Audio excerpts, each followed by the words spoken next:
Hi everyone, আজকে হলো day 4 আমার ইউপি ফিরে যাওয়ার ঠিক আগের দিনটা। সকালবেলা উঠে তাড়াতাড়ি ব্রেকফাস্ট সেরে নিলাম, কারণ আমাকে আবার অফিসের কিছু কাজ নিয়ে বসতে হবে। আর আজকে আর একটা দারুণ জিনিস হতে চলেছে, সেটা হলো মা আর বোন আসছে উত্তরপাড়া থেকে। কারণ আমি আর দুই মা আর বোন সবাই মিলে যাব শাড়ি কিনতে। না না, অয়নকেও সাথে নিয়ে যাব। সায়ন বা বাবার কারোরই এসবে কোনো রকম ইন্টারেস্ট নেই। আর অয়ন যতই না যেতে চাক না কেন, আমি ওকে জোর করে নিয়ে যাবই। সবাই মিলে একসাথে বাড়ি তো একদম জমজমাট। আর দুপুরবেলার লাঞ্চটাও আজকে দারুণ ছিল, সাদা পোলাও, তার সাথে আমার আর বোনের জন্য চিকেন আর বাকিদের জন্য মাটন। আর একটা জিনিস সাথে ছিল কুমড়ো ফুলের বড়া। খাবার তো দারুণ ছিল, কিন্তু আমার অফিসের কাজ নিয়ে এতটাই চাপে ছিলাম যে সেইভাবে উপভোগ করতে পারিনি। দুদিন ছুটি নিয়েও যেন রিল্যাক্স করতে পারি না। তো যাই হোক, আমরা সবাই মিলে এখন বেরিয়ে পড়ছি শাড়ি কিনতে।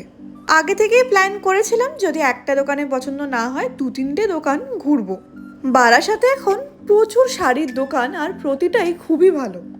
আর একটা জিনিস কি হয়েছে বলো তো, আমরা অনলাইনে টোটো বুক করেছিলাম, আর সামনে যে একজনের বসার সিট থাকে সেটা আর হবে না। অয়ন তো অতি কষ্টে বসেছিল, আলটিমেটলি এক জায়গায় নেমে পড়ে আলাদা একাই চলে এসছে। পৌঁছে গেছি আমরা বেনারসি নিকেতনে। এই দোকানটায় আমি মা আর অয়ন আগেও এসছি।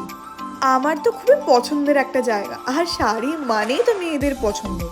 অয়নের হঠাৎ করে হলুদ শাড়িটা চোখে পড়েছে, এত সুন্দর ছিল, এটা নিয়েই নিয়েছি। অনেক রকমের শাড়ি দেখেছি, এটা কিন্তু পিওর সিল্ক। এই শাড়িটার নামটা আমার মনে নেই, আর আমি যেটা গায়ে দিয়ে আছি ওটা হলো বিষ্ণুপুরি সিল্ক। কালারটা আমার খুবই পছন্দ হয়েছে। চোখে পড়লো এই ফ্যান্সি শাড়িটা।